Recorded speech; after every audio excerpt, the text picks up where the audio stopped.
নমস্কার বন্ধুরা, all in one চ্যানেলে আপনাদের সবাইকে স্বাগত জানাই।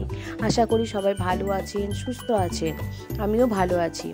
আজকে আমি পাবদা মাছের একটা অত্যন্তই পুরানো রেসিপি করব, আপনাদের কাছে নিয়ে হাজির হয়েছি। তার জন্য আমি পাবদা মাছ নিয়েছি 6 পিস। মাছটাকে নুন হলুদ ভালো করে ও একটু তেল দিয়ে, সব কাঁচা সরষের তেল দিয়ে ভালো করে মাখিয়ে নিয়েছি। বেগুন নিয়েছি, বেগুনটাকে নুন হলুদ মাখিয়ে ভালোভাবে রেখে দিচ্ছি। এবারে একটা জায়গার মধ্যে কিছুটা পরিমাণ সর্ষে ও পোস্ত জলের মধ্যে ভিজিয়ে দিচ্ছি।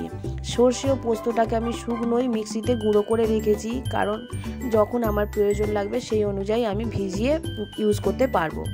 আমি আজকে বেগুন দিয়ে পাবদা করব। এটা বেগুন পাবদা, এটা অনেক পুরনোই রান্না, তবু মাঝে মাঝে পুরানো রান্নাগুলো তো আর করা হয় না, তাই ভাবলাম একটু করি। এবার কড়াইয়ে কিছুটা পরিমাণ আমি তেল দিয়েছি, বেশ খানিকটা 4 টেবিল চামচের মতো তেল দিয়েছি। তেলটা দিয়ে যখন মাছ ভাজবেন তার মধ্যে কিছুটা পরিমাণ নুন দিয়ে দেবেন, তাহলে মাছ আর লেগে যাবে না। মাছটা ভাজা হতে থাক, ততক্ষণ আমি একটা টমেটো কুচিয়ে নিই। টমেটোটা আমি ছোট ছোট করে কুচো করে নিয়েছি। টমেটোটা কুচো করে খুব ছোট ছোট মিহি করে কুচিয়ে নিয়েছি, প্রয়োজন মতো নিয়েছি। একটু বড় টমেটোটা অনেকটাই বড় ছিল, আমি প্রায় 3 ভাগ দিয়েছি। মাছটা এদিকে উল্টে নিয়েছি। মাছটাকে খুব বেশি কড়া করে ভাজার দরকার নেই, দুপাশ যখনই লাল হয়ে যাবে তখনই তুলে নিলে হয়ে যাবে। দেখুন মাছগুলো ভাজা হয়ে গেছে, আমি এবার তুলে নিচ্ছি। অন্য আরও যে 3টে মাছ ছিল ওই মাছগুলো আমি দিয়ে দিচ্ছি। সব মাছগুলো এক এক করে আমি ভালো করে ভেজে নেব। এবার আমি তরকারিটা করার জন্য আমি কাঁচা লঙ্কা দেব, 2টো কাঁচা লঙ্কাটা চিড়ে নিচ্ছি। মাছটা ভাজা হতে থাক, আমি এটা করে নিচ্ছি। তার ফাঁকে ফাঁকে রসুনটা 4 টুকরো রসুন আমি দিয়েছি। রসুনটাকে প্রথমে থেতো করে নিয়ে তারপর কুচো কুচো করে নেব। একদম আপনারা এটা চাইলে থেতেও করে নিতে পারেন, আমি এটাকে আবার কুচিয়ে নিয়েছি। ততক্ষণ মাছগুলোর এক পাশ হয়ে গেছে, আমি এটাকে উল্টে অন্য পাশে করে দিচ্ছি।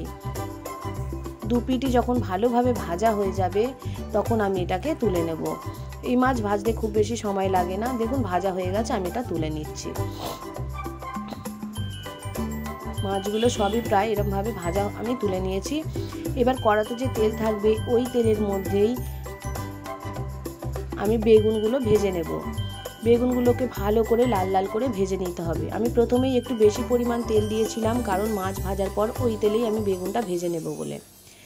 বেগুনটাকে একটু ভালো করে লাল লাল করে ভেজে নেব। বেগুনও দেখুন আমার ভাজা হয়ে গেছে, আমি বেগুন ভাজাগুলোও তুলে নিয়েছি।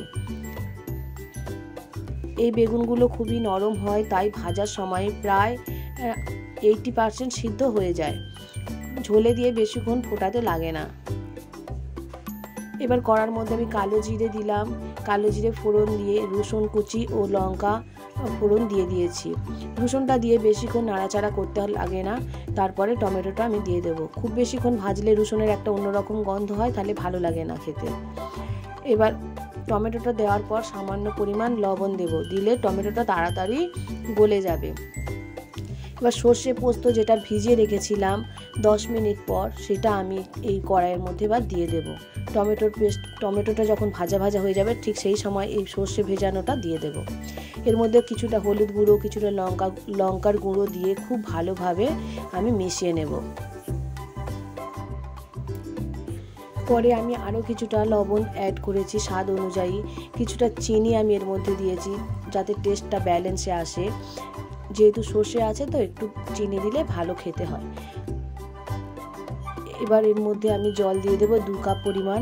আপনারা কেমন ঝোল খাবেন সেই অনুযায়ী আপনারা জল দেবেন। আমি হাফ চা চামচ টমেটো সস জলের মধ্যে গুলে নিয়ে এর মধ্যে দিয়ে দিয়েছি। দিয়ে সমস্ত কিছু দিয়ে একটু ভালোভাবে নেড়ে চেড়ে কিছুক্ষণ অপেক্ষা করব। যখন খুব ভালোভাবে ঝোলটা ফুটতে শুরু করবে তখন এর মধ্যে মাছগুলো আমি এক এক করে ছেড়ে দেব। প্রথমে মাছগুলো দেব, মাছগুলো দিয়ে ভালোভাবে ফুটে গেলে তারপরে আমি এর মধ্যে বেগুনটা দেব।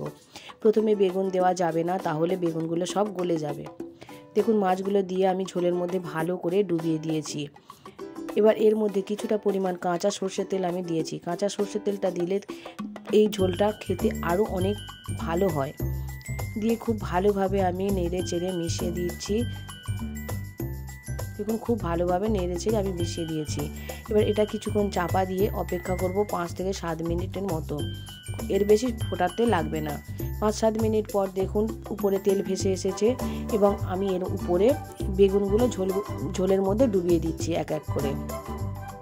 সব বেগুনগুলো যখন দেওয়া হয়ে যাবে ভালো করে আস্তে আস্তে ঝোলের মধ্যে ডুবিয়ে দিতে হবে। দেখুন আমি আস্তে আস্তে ঝোলের মধ্যে দিয়ে দিচ্ছি, কারণ বেগুনগুলো আমার প্রায় সিদ্ধ হয়েই গেছে। খুব ভালোভাবে আমি ভেজে নিয়েছিলাম। হয়ে গেছে, এবারে আরও 5-7 মিনিট অপেক্ষা করব, তারপরে আমার তরকারি প্রায় রেডি হয়ে যাবে। একটু আমি ঢাকা দিয়ে অপেক্ষা করব। ঢাকা দিয়েছি, 5 থেকে 7 মিনিট পরে খুলে দেখুন তরকারি প্রায় রেডি। আমি এবার নামিয়ে নেব। বেগুন পাবদা রেডি। বাড়িতে অবশ্যই একবার বেগুন পাবদা বানিয়ে দেখতে পারেন, এটা খেতে দুর্দান্ত হয়। আমার পাশে থাকা সমস্ত বন্ধুদের জানাচ্ছি অনেক অনেক অনেক ধন্যবাদ। আপনাদের পাশে থাকার জন্য আমার পরিবারটি ধীরে ধীরে অনেকটাই বড় হয়েছে। তবে ভিডিওটা যদি আপনাদের ভালো লেগে থাকে তাহলে আপনারা অবশ্যই একটা লাইক করে দিতে পারেন। যদি আরও ভালো লেগে থাকে তাহলে বন্ধুবান্ধবদের মধ্যে শেয়ার করতেও পারেন। আমার পরিবারের সমস্ত সদস্যদেরও জানাচ্ছি, আবারও বলছি অনেক ধন্যবাদ। যারা এখনও পর্যন্ত আমার পরিবারের সদস্য হননি তারা আমার পরিবারের সদস্য হতে পারেন। সাবস্ক্রাইব করে চ্যানেলটাকে পাশে থাকা বেল আইকনটিকে প্রেস করে দিতে পারেন, তাহলে পরবর্তী নোটিফিকেশানটি সবার আগে আপনার কাছেই চলে যাবে। দেখা হবে পরের একটা ভিডিওতে। সবাই ভালো থাকবেন।